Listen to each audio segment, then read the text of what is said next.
Last year was a big year in the world of football. If you call it soccer, you're the problem. As the FIFA World Cup tournament was being held in Qatar from November to December. But how has football grown since its early roots in England to being one of the biggest sports on the planet?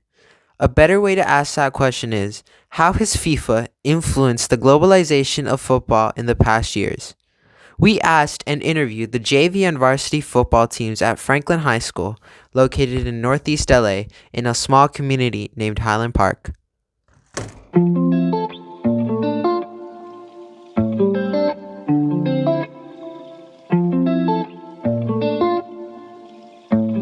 First, many of you may not even know how to play football. Don't WikiHow how to play football. That's pretty useless. To give a quick summary, two teams consisting of 11 players face off against each other. The object of the game is to put the ball in the opposing team's net without using your hands or arms. Score more than the other team to win. See, simple, right? Well, it never was that way until the creation of the Football Association, or FA, in England in 1863. Back in England, the rules would vary by region.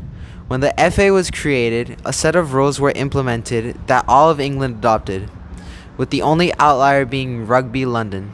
You know, this thing? So as you can see, football was only an English thing, but how did it globalize? How is it that everyone knows about the game and literally watches it in class? There's two answers to that. The uncommon answer would be through sailors, merchants, and the armed forces. Being stationed in different locations around the world, football slowly grew from them. It led to the creation of football associations around Europe, and soon the world. But if it were to be tied back to an organization, the answer would be FIFA. The Federación Internacional de Fútbol Asociación was created in 1904 by reps from the Belgian, Swedish, Swiss, French, Danish, and Spanish football associations. Surprised to not see England? They were admitted into FIFA until 1911, along with the rest of the UK. FIFA is in charge of almost everything having to do with international football, the most common being the FIFA World Cup tournaments. The first ever tournament was held back in 1930. They chose to expand the market out of Europe. Since South America was the second biggest continent for football, FIFA wanted to expand the influence the game had, so the tournament was held in Uruguay. 21 tournaments after that, and FIFA still had the ambition and covetousness to expand, this time to the Middle East. Well, at least for the men's international tournament, as the Club World Cup has already been held there on 10 occasions. We'll come back to FIFA later. We wanted to know how football has impacted this generation after years of the sport being globalized. So we interviewed 6 individuals and we asked them a series of questions. The first being, when and how did you start watching football? Oh, I think it was through my dad. Ever since I was little, that's all I could remember. I started watching football and liking it when I was like 2 or 3 years old because of my older brother. He influenced me. It was just something so dramatic. I would see him scream at the TV and like all these emotions and a lot going on, and it really impacted me and I started loving it since then. I started when I was like 5 years old, and I watched my sister and my dad play. Well, I was like 4 years old. I was like 5 because of my uncle. Is your uncle? Just because of my dad. Your dad? Football has always been something present in my life. I would say from very little, maybe 5 or 6 years old, I would be part of like the family gatherings when we watch soccer games on TV. How did you feel about the World Cup being played in Qatar? I had mixed feelings, I guess. I didn't really it's not that I didn't care, but I think they had like a good way of introducing or like bringing the World Cup or like welcoming the World Cup into their country, so I liked it. It was different. I liked it actually, and even though there was like a lot of controversies, I feel like it had to be like in another part of the world that it had never been before, and I actually liked it. Yeah. To be honest, I had mixed feelings. Like, there's no real like soccer culture over there, so I didn't know how I felt about that. But I mean, it was pretty cool just to have another World Cup. So It was pretty dope. I think the best World Cup so far. I feel like it was rigged. They paid the refs. Okay.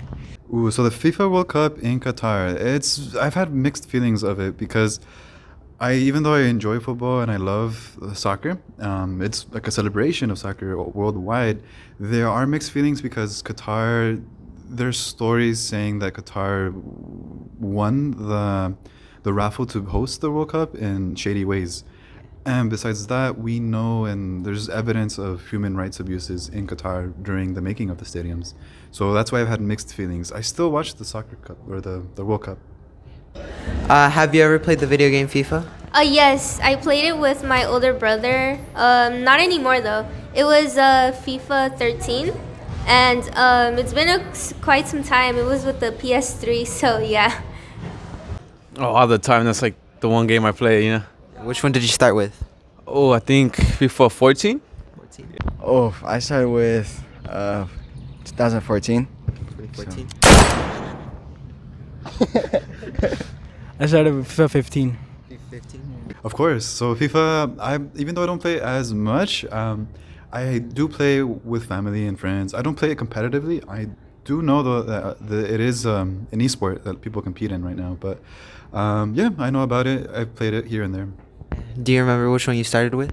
Which FIFA? Yeah. Oof, I would say maybe FIFA 2010, 20. I would go even farther than that. Maybe 2008 FIFA. So yeah, back in the old days. Did I forget to mention FIFA also had a video game? Back in '94, FIFA partnered with EA Sports to create a sort of arcade-style game called FIFA International Football. Years later, the game has just lost the rights to FIFA. For the span of 29 years, the video game was an obsession for many young football fans.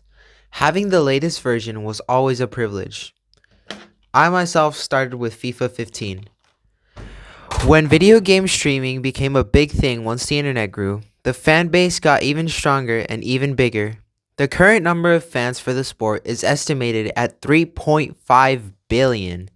This includes casual watchers or gamers to the ultras that sing the most beautiful songs pre-match, like Liverpool and You'll Never Walk Alone, or Manchester City and Blue Moon. Now, let's take the time to put this puzzle together. You have FIFA at the center of everything. They have globalized the sport via tournaments, video games, outreach events, and even music. As a big industry, they must make a lot of money from license deals, revenue from sponsorships, etc. But with all this globalization, how much money do they actually make? How much revenue do you estimate FIFA makes a year? I don't know exactly, but I would say somewhere in the hundreds of billions of dollars. If we're talking about a worldwide organization that helps regulate soccer, they're making lots of money. Like 6 billion. 6 billion? Oh, probably like at least 100 mil, if not more. Yeah. Well, between 2019 and 2022, they made a total of $7.6 billion, and they're expected to make $11 billion between now and 2026. That's a lot of money. But are they telling the full truth? FIFA has been shadowed by multiple controversies, a famous incident being the 2026 North Korea World Cup. You know, this clip. This is for North Korea 2026. Excuse me? Thank you very much. Sorry, this is starting. We're starting a press conference. Where is my security? Come on. Come on. Come on. 2026 World Cup. Come on. It makes sense for everyone. Here we go, sir. That's thank you. Yes, sir. So This begs the question if FIFA has done more than just globalize. Are they trying to rule the world of football under their conditions to get more money? I think I'm getting too much into controversial territory. Oh, what do you think of this jersey? Fire, huh? This is one of the other many ways that football has globalized over the years that I couldn't talk about in this video for time crunch purposes. To put it short, you've probably seen a lot of people wear football jerseys from time to time. It be every single day that you go outside, you see at least one person, right? Well, football jerseys are actually really expensive to make, and it gains the clubs and FIFA a lot of money and more sponsorship revenue. So that's a little thing for you if you didn't know. To finish off this video, we decided to ask our interviewees who the GOAT was. Messi's the GOAT for sure. I'm sorry, but I have to say Messi. Yeah. Messi. Ronaldo. Messi. For me, I would say Pelé. Pelé is the greatest of all time because he is a soccer player who transcended more than just soccer. He broke the color barrier for the international sport. He is also the first superstar that the whole world knew about, and is actually really good at soccer. So he did a lot of things that modern players are starting to realize way back during his time in the 50s and 60s. Special thank you to my interviewees, Lilia Maldonado, Francisco Chitala, Donali Mejia, Axel Cortez, Sigfredo Gavidia, and Coach Colon. Also, special thank you to my people who helped me film my documentary and my interviews, Ryan, Gabriel, Isaac, and Michelle. Without them and without my interviewees, I don't know what I would have done. If you want to check out the bloopers on your free time, check the link in the description to the video. Thank you so much for watching, and yeah, good luck on your projects, yo.